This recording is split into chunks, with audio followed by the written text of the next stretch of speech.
And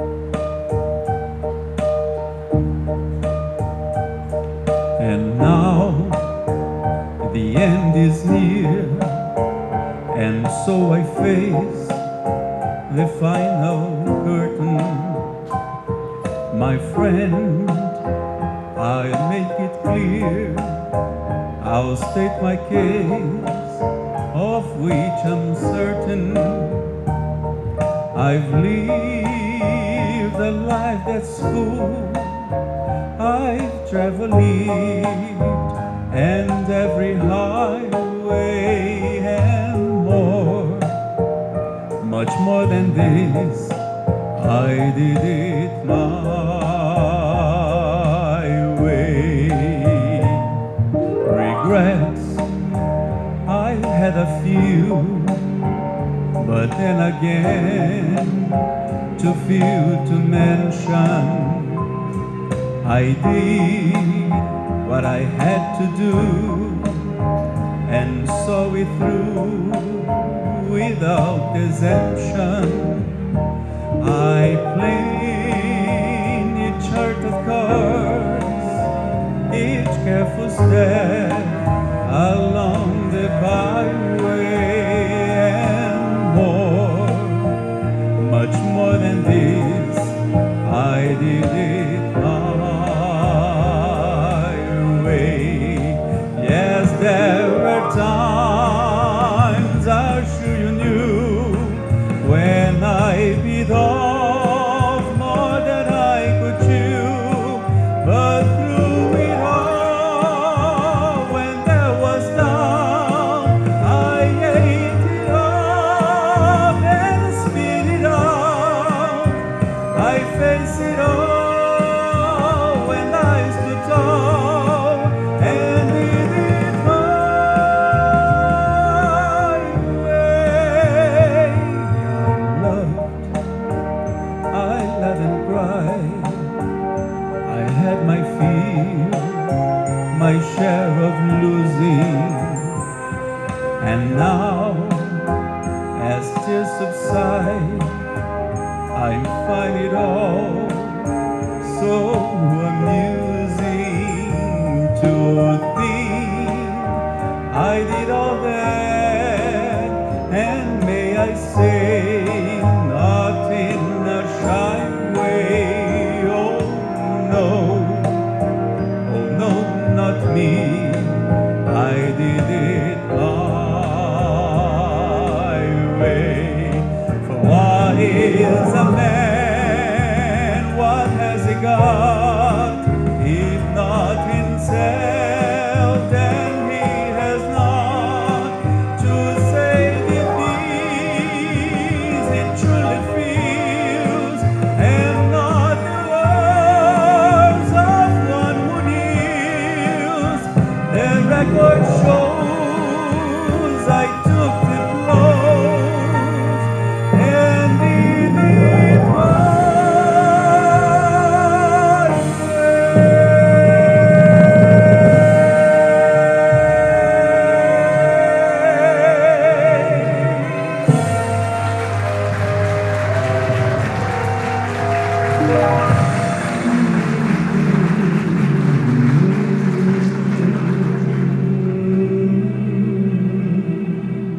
Yes, I did it my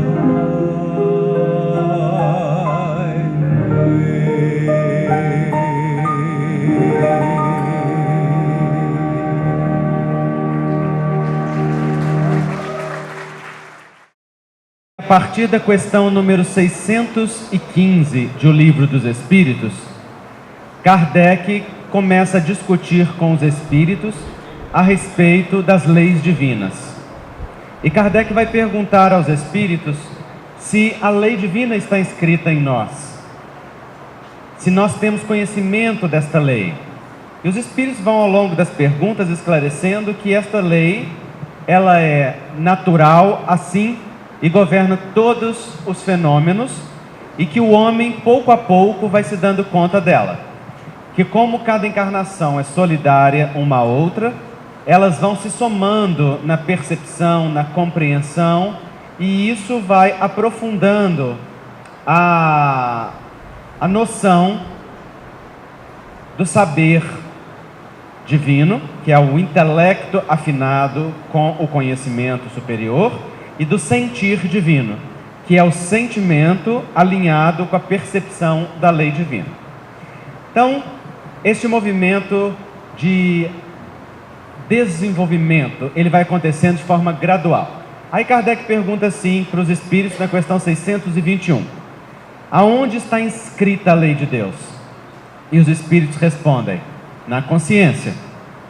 É importante saber que consciência é diferente de consciente. A nossa porção consciente é minúscula, perto da consciência, que é macro. A consciência é o nosso ser mais profundo, a nossa realidade mais ampliada. Nós estamos Andrei, João, José, Maria, mas nós não somos Andrei, João, José e Maria. Cada um de nós é o ser inteiro. Isso significa: eu sou tudo aquilo que já fui, eu sou o que estou sendo e sou também aquilo que serei. Em mim tudo isso se integra. Em cada um de vocês o mesmo. Então a nossa consciência, ela é algo muito maior do que é o que é perceptível em uma encarnação. E o que nós fazemos a cada encarnação é ampliar a noção que nós temos de nós mesmos para perceber mais profundamente aquilo que precisamos naquele determinado momento. Uma pessoa que se inscreve numa escola de medicina, ela vai aprender sobre medicina, mas ela não sairá daquela escola aprendendo sobre engenharia. Por quê? Por que aquela escola não ensina para ela sobre engenharia, sobre direito, sobre economia? Porque ela está inscrita naquele momento no estudo da medicina. Assim somos nós. Cada encarnação nós nos inscrevemos numa escola específica. E naquela escola específica nós ampliamos a nossa percepção para abranger os aspectos da consciência que dizem respeito aos elementos daquele aprendizado. E assim vamos despertando cada vez mais para formar um movimento do todo com o tempo. Aí na questão 625, Kardec vai perguntar assim: bom, se a lei natural ela comanda todos os fenômenos, se o homem pouco a pouco a descobre, se ela vai lhe sendo revelada gradualmente, se existiram vários mensageiros que ao longo do tempo foram enviados para representá-la, porque as questões anteriores dizem isso, então haverá algum que serve para o homem de guia e modelo? E a resposta é a menor resposta de O Livro dos Espíritos. A resposta no português é Jesus. Mas a resposta no português difere da resposta no francês. Porque a resposta no livro original, no francês, é Voyez Jésus, que significa veja Jesus. Veja Jesus é muito mais amplo do que simplesmente Jesus. Na tradução suprimiram o veja, mas percebam a diferença. Nós viemos de uma tradição religiosa, de um passado que nos fala que nós devemos confiar em Jesus como nosso Salvador, que nós devemos aportar a um outro a responsabilidade por nós mesmos. Então nós todos trazemos noções religiosas de que alguém pode nos salvar. Se os Espíritos dizem que aquele que serve de guia e modelo é apenas Jesus, eles podem nos referir a um ideal e a um modelo que nós já temos dentro de nós, que é o modelo da adoração, com a qual a gente não se identifica, mas na qual a gente transfere, e ao invés de lhe tomar como guia e modelo, a gente lhe incumbe de ser nosso Salvador. Quando os Espíritos dizem veja Jesus, quem que é o agente desta frase? Quem que é o sujeito? Você. Você veja Jesus, não é? Ou seja, estude Jesus. Quando eles dizem veja Jesus, eles estão dizendo você tome Jesus como teu referencial, você introjete Jesus, você sinta Jesus, você o apreenda Jesus. Então, se nós olhamos para as curas de Jesus nessa perspectiva, nós vamos ver que mais do que uma manipulação magnética e fluídica, Jesus tinha uma simbologia psicológica e espiritual profunda a nos ensinar. Então nós vamos analisar de forma integrada 5 curas de Jesus, para nos dar um panorama geral daquilo que é o movimento de cura para o Cristo. Diz o Evangelho que Jesus passava pela cidade de Jericó. Jericó era uma cidade portuária, símbolo no Evangelho das coisas materiais. Enquanto Jerusalém era símbolo das coisas divinas, Jericó era símbolo do terra-terra, do aqui e agora. Era onde acontecia o comércio, a prostituição, os prazeres, as baladas. Era onde o povo ia para trocar, para ganhar dinheiro. Enquanto Jerusalém era a cidade santa da adoração, dos templos da comunhão com o divino. Jesus está então na cidade dos interesses materiais dos homens. E nessa cidade, uma multidão aperta Jesus. E nesta cidade havia um homem que era cego. Porque sempre que nós nos fixamos nos interesses materiais da vida acima dos interesses espirituais, nós nos cegamos. Nós nos colocamos à margem. E este homem estava à margem. Estava à margem do caminho porque era cego. Seu nome era Timeu. E ele era conhecido como Bartimeu, o filho de Timeu. E então este homem mendigava. E este ficava ao lado. Ora, Bartimeu é um símbolo de toda mendicância humana. Quem são os mendigos? São aqueles que por qualquer motivo deixaram de prover a si mesmo e passaram a depender da misericórdia alheia. Passaram a depender da piedade, passaram a ter que comover o outro para ter o que necessitava. Mendigos somos nós quando nos deixamos guiar pela carência afetiva e nos perdemos de nós mesmos, quando nos deixamos guiar pelas carências materiais e rompemos com os nossos valores, por exemplo, passando por cima daquilo que é sagrado para nós, para ter dinheiro, para ter sucesso ou para ter vantagem. Mendigos somos nós quando abandonamos a realidade espiritual e vivemos estados profundos de vazio interior, desconectados da essência e da alimentação mais profunda. Mendigos somos nós sempre que não podemos nos bastar. E aquele homem estava ao caminho. Acontece que todo aquele que entra nesse estado chega a um ponto de saturação, porque esse estado é insustentável. Então Bartimeu estava nesse momento de amadurecimento espiritual, estava apto à cura. E a multidão ia passando e ele começou a clamar: Jesus, filho de Davi, tem misericórdia de mim. E clamava em altas vozes: Jesus, filho de Davi, tem misericórdia de mim. Ele fazia isso com tamanha intensidade que os apóstolos começaram a criticá-lo e a pedir que parasse para que não incomodasse a Jesus. Porque os apóstolos representam a nossa personalidade humana, enquanto Jesus é a personalidade divina. Nós nos cansamos com o petitório alheio. Aquilo do outro que nos causa piedade nos traz raiva, nos mexe, faz com que a gente queira se afastar, com que a gente queira não ver aquilo. A gente para no sinal, vem um mendigo, o que a gente faz? Fecha a janela, vira a cara para o outro lado, mexe no celular, não é? Por quê? Porque aquele estado de necessidade do outro, aquela postura, mexe com a gente de uma forma que nos incomoda. Então os apóstolos são representação da nossa limitação humana. Mas Jesus é a voz divina. E Jesus, no meio da multidão, para e ouve aquele homem. Vocês imaginam, gente? Uma multidão gritando por você e você para e ouve uma voz específica. É como se o Evangelho nos mostrasse que Jesus escuta-nos individualmente. Não importa se a multidão o pede, os seus ouvidos nos ouvem diretamente. Ele pode nos sentir. O Cristo pode nos perceber a cada um e pode responder a cada um de nós. Então, no meio da multidão, Jesus para, manda chamar Bartimeu.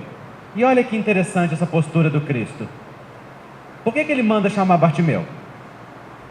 Porque Bartimeu era um mendigo e ele estava acostumado com as pessoas irem até ele para lançar a esmola. Ele estava desconectado do seu poder pessoal. No momento que Jesus o chama, o que Jesus faz? ativa a responsabilidade e o poder pessoal dele. É como se Jesus dissesse: Bartimeu, seus olhos estão cegos, suas pernas não estão atrofiadas. Caminha.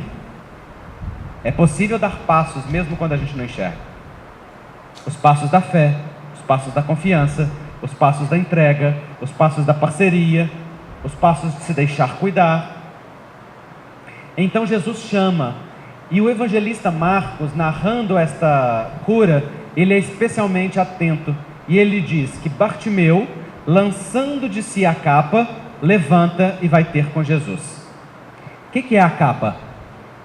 A capa é tudo aquilo que nos encobre, tudo aquilo que não somos, tudo aquilo que nos esconde, tudo aquilo que nos protege. A capa é a representação das nossas defesas psicológicas, dos nossos medos, das nossas angústias, de todas as desculpas que nós damos para os outros não nos verem tais quais somos. Ele se desnuda para estar diante de Jesus. Porque para estar diante da verdade é preciso que a gente esteja autêntico. Jesus nos conhece para além das nossas máscaras e nos ama assim. Então Bartimeu se ergue, porque erguer é levar-se, e vai encarar Jesus. Mas entre ele e Jesus havia uma multidão. O que Bartimeu faz? Enfrenta a multidão e a chega até Jesus. Qual é a multidão que Bartimeu enfrentou?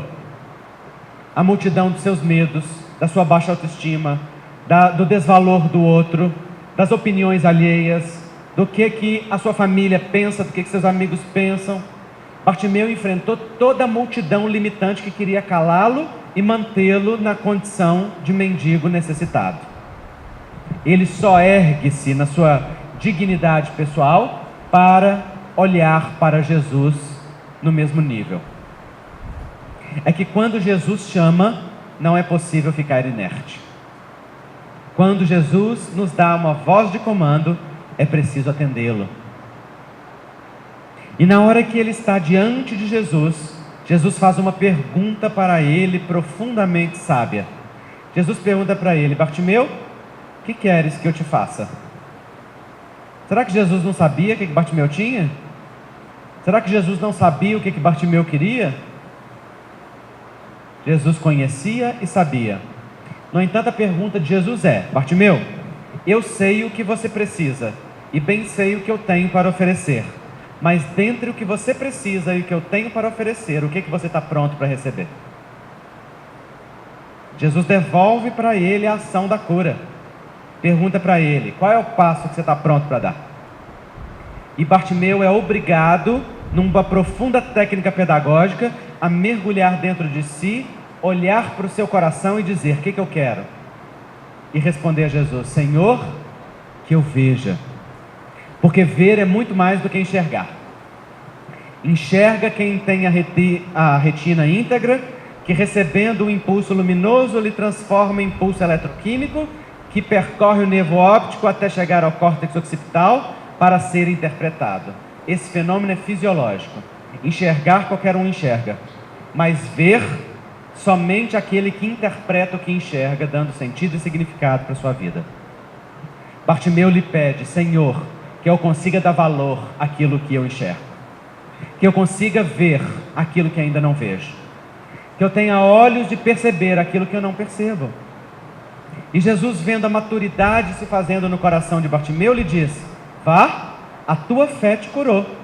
Que é o mesmo que dizer: o teu nível de compreensão está apto a te fazer voltar a enxergar.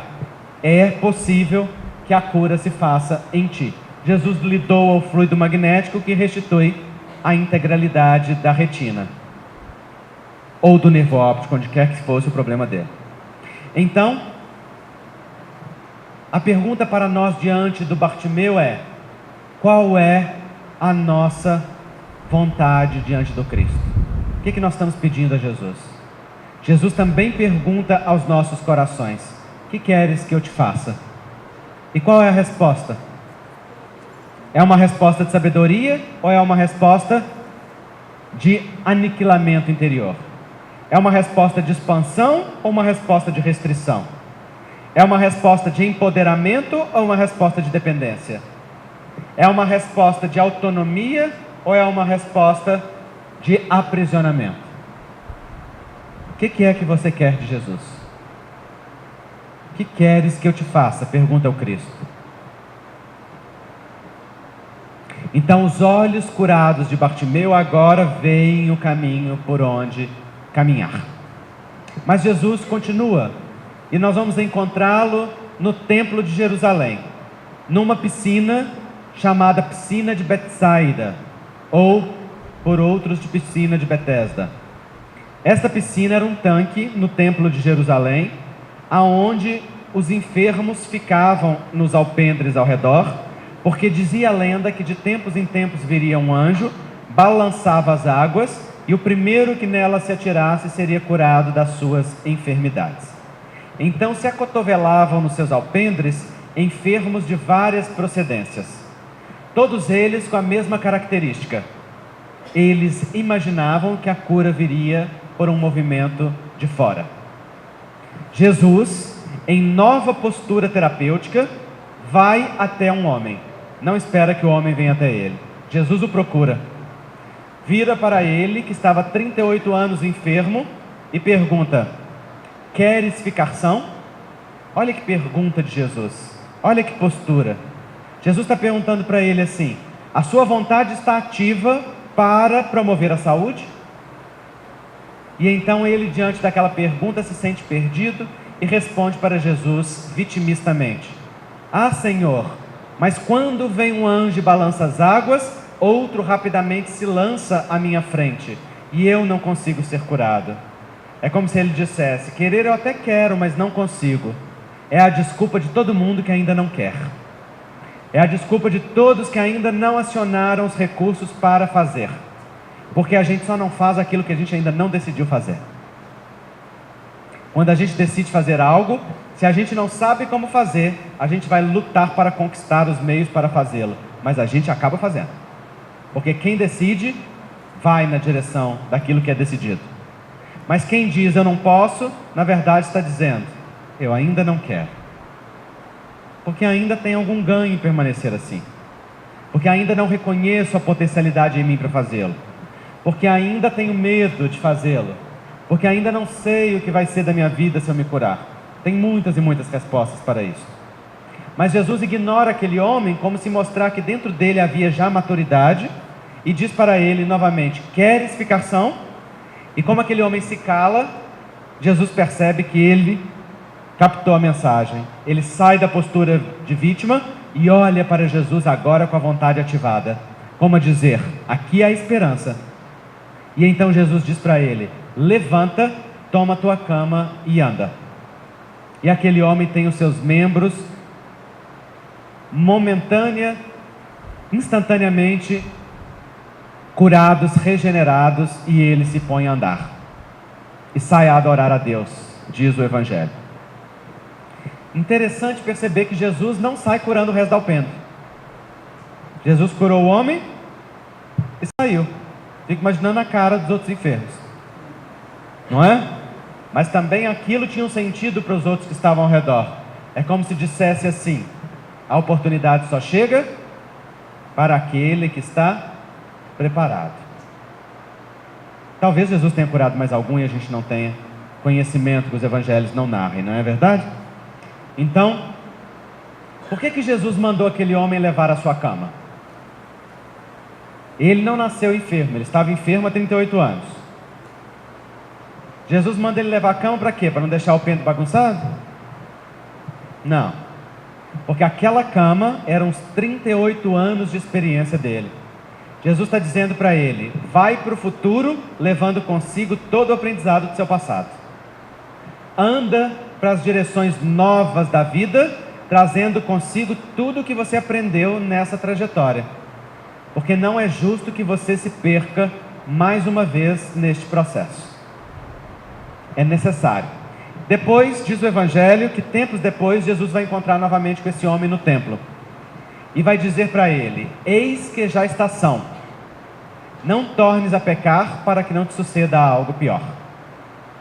Aonde que Jesus encontrou o homem? No templo. O que a gente faz no templo? A gente ora, a gente adora a Deus no templo, não é assim? Então, o templo é o espaço da adoração do Senhor. Jesus o encontrou em estado íntimo de adoração, em conexão com o Criador.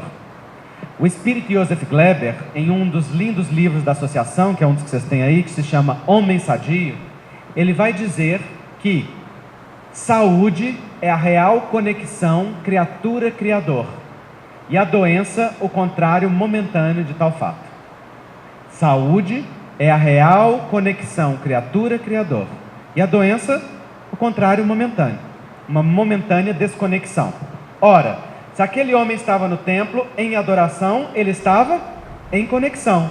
Se ele estava em conexão, ele estava em saúde. O que Jesus diz para ele? Eis que já está são. Ele não estava falando das pernas que andavam, ele estava falando do movimento interno.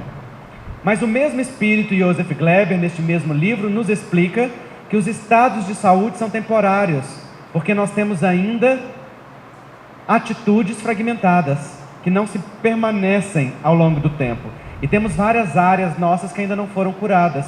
Então ele diz que a gente vive etapas de saúde com etapas de adoecimento. Jesus sabia disso, por isso olhou para o homem e disse: já está são, mas não é são, está são. Não tornes a pecar para que não te suceda algo pior. E nisso ele diz: a tua enfermidade veio do pecado. O que é pecado? Pecado é uma palavra que do original hebraico foi traduzido para o grego como a palavra amartia, com H. Amartia significa errar o alvo, passar ao lado. Ora, quem peca está errando o alvo. Qual que é o alvo da vida? Para que nós estamos aqui? Qual é a nossa meta? O que nós viemos fazer? Qual que é o grande objetivo da existência? É uma pergunta para os encarnados. A gente veio para cá para quê? Evoluir. Evoluir para quê? Para crescer espiritualmente. Crescer espiritualmente para quê? Manifestar natureza divina, isso. Crescer, evoluir, manifestar a natureza divina para quê? Conhecer Deus. Conhecer Deus para quê? Para virar o quê? Para virar um administrador do mundo dele. Virar administrador do mundo dele para quê? Para o quê? Fala mais alto. Para ensinar. Ensinar o quê? Para ser feliz, gente. O grande objetivo da vida é ser feliz. Evoluir, crescer espiritualmente, integrar em Deus, são instrumentos e metas. Mas grande objetivo da vida é que nós nos planifiquemos na presença do Pai. Isso que é o estado de felicidade. Presença divina em nós. Então quando Jesus fala para aquele homem: não tornes a pecar, está dizendo assim: não tornes a errar o alvo. O alvo da vida não é ser feliz? Qual é o instrumento para ser feliz? Nossa Senhora, a coisa está grave, São José do Rio Preto. O amor ao próximo, a nós, a Deus, a qualquer um. O amor. O amor é o grande instrumento. O amor é o instrumento para ser feliz, que é a meta. Então, se aquele homem estava errando o alvo, significa que ou ele estava utilizando, ou ele estava mirando com o instrumento certo no alvo errado, ou ele estava mirando no alvo certo com o instrumento errado.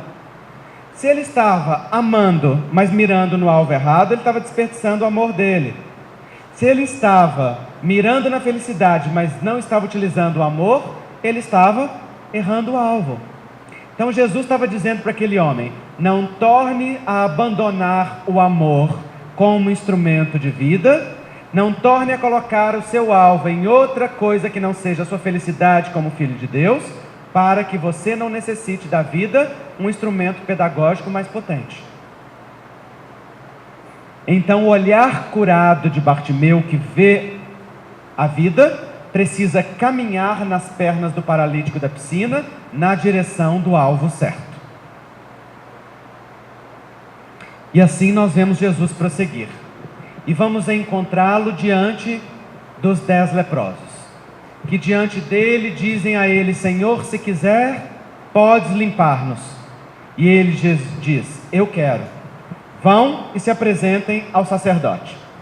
Porque naquela época, a hanseníase, que é conhecida como lepra, era uma doença incurável, não se conhecia o agente etiológico, a bactéria que causa a lepra, não se tinham os antibióticos para se tratar, e então aquela doença era considerada uma doença incurável, e as pessoas que eram portadoras dela eram consideradas pessoas imundas, e eram proscritas para o vale dos imundos, ou vale dos leprosos. Não podiam mais participar da sociedade, ficavam no vale e viviam da caridade alheia.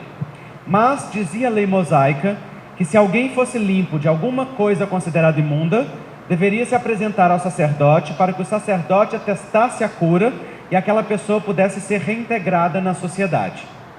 Então o que Jesus fala com aqueles homens é: vá em direção àquele que pode reintegrar vocês na sociedade. E enquanto eles estão indo, as suas peles são curadas.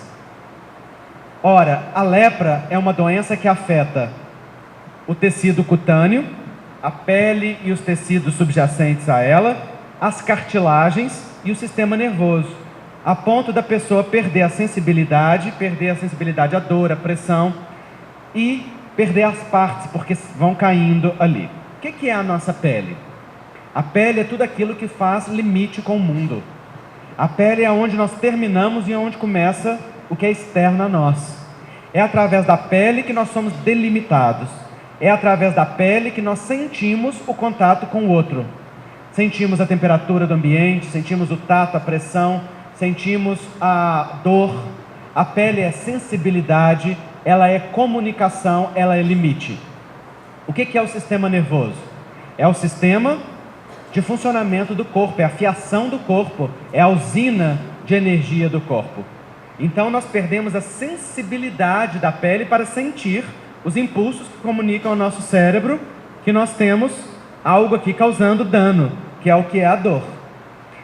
Então a doença da lepra, simbolicamente, é uma doença do limite, é uma doença da sensibilidade, é uma doença da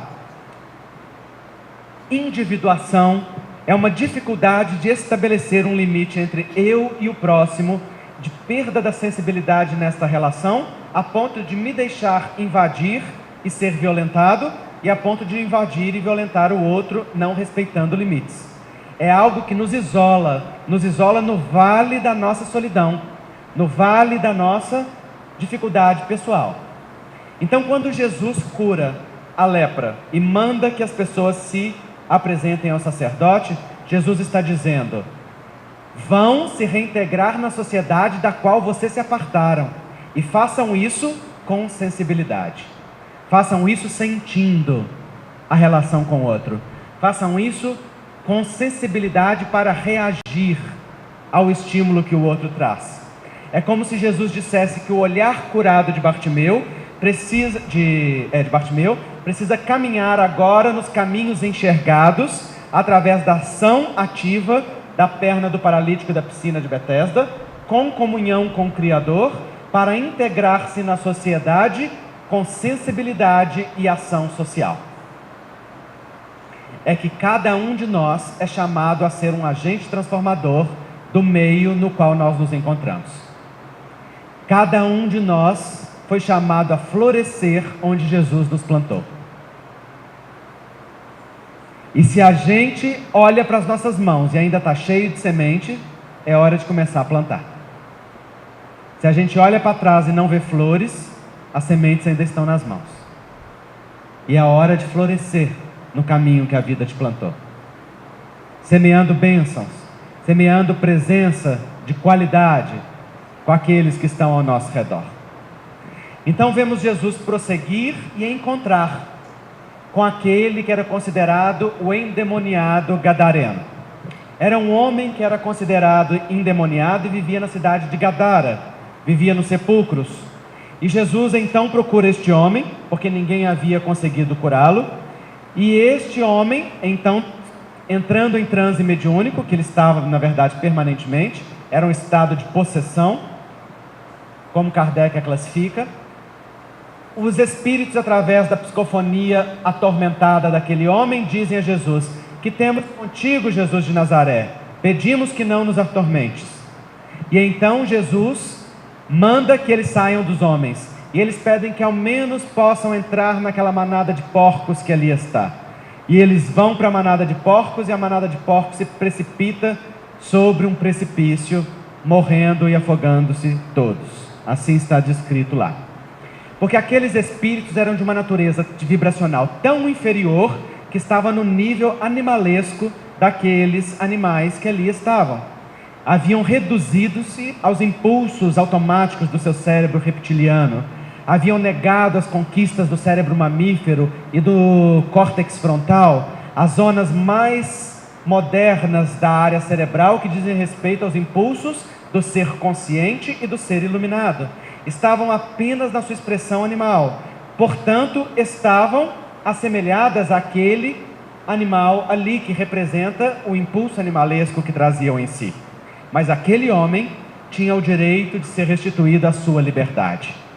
Porque o processo obsessivo, sobretudo a possessão, é um estado de domínio de uma vontade sobre outra, de maneira tão intensa que aquele indivíduo passa a ser dominado sem poder reagir.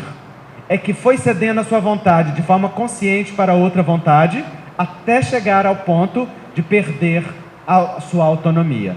É um estado partilhado, porque o obsessor não é invasor, é convidado. A sintonia no processo. Mas Jesus, ao retirar o processo obsessivo, restitui liberdade a eles e aos obsessores, porque os obsessores também se tornam dependentes daqueles que obsediam. Também são obsediados pela obsessão que estabelecem. Passam a ficar com a sua vida limitada e com seu sofrimento sendo mantido e alimentado por aquele processo de obsessão. Então, o endemoniado gadareno representa livre-arbítrio e liberdade. Livre-arbítrio para voltar a ter decisões sobre si mesmo. Liberdade para agir com autonomia e consciência. É que o olhar curado de Bartimeu, que vê a vida, precisa caminhar nos pés do paralítico de Cafarnaum para integrar-se na sociedade com uma ação sensível que sente o outro, de forma a ser livre e a deixar que o outro seja livre, de forma a respeitar o seu livre-arbítrio e o livre-arbítrio do outro, em sintonia com o Criador. E finalmente nós vemos Jesus no templo, num dia de sábado. E não se podia curar no dia de sábado. Mas lá estava um homem que tinha a mão mirrada. E Jesus, como era profundamente transgressor, desafia a sociedade e a hipocrisia farisaica, dizendo para o homem: estende a tua mão. E o homem então estende a mão para Jesus. É que quando nós já estamos no templo interno do coração adorando a Deus, integrados na sintonia com o Criador, isso se traduz em ação ativa. Aquele que se encontra curado e sadio, estende a sua mão. Estende a mão para fazer parceria, estende a mão para sentir o outro, estende a mão para doar para o outro, estende a mão para apertar as outras mãos, estende a mão para fazer um carinho, para acolher, estende a mão para servir de toda forma que seja possível. É que o olhar curado, que enxerga e vê os caminhos, precisa caminhar em uma ação sintonizada com o Pai, adorando-o em verdade e agindo no meio social, com integração, liberdade, livre-arbítrio e sensibilidade, para estender a mão e estabelecer comunhão afetiva, comunicação e pontes, que façam com que as individualidades sejam elos de uma grande corrente de amor universal. A saúde, portanto, proposta pelo Cristo, é a saúde que vê, que age, que sensibiliza-se, que transforma, que modifica a realidade na qual está. E se nós ouvimos a mensagem do Cristo e deixamos que Ele entre dentro de nós e faça morada, podemos permitir que as transformações ocorram em nós, de dentro para fora, atraindo os fluidos curativos ou recebendo-os pela vontade dos emissários do Senhor, e transformando a nossa vida na direção do ser mais sintonizado com o Pai, que é a grande meta de saúde que nós todos devemos perseguir. Está claro isso, gente? Muito bem. Então as curas de Jesus têm sempre esse viés científico, da ciência espírita, e o viés psicológico e espiritual que o Evangelho e o conhecimento espírita nos dá.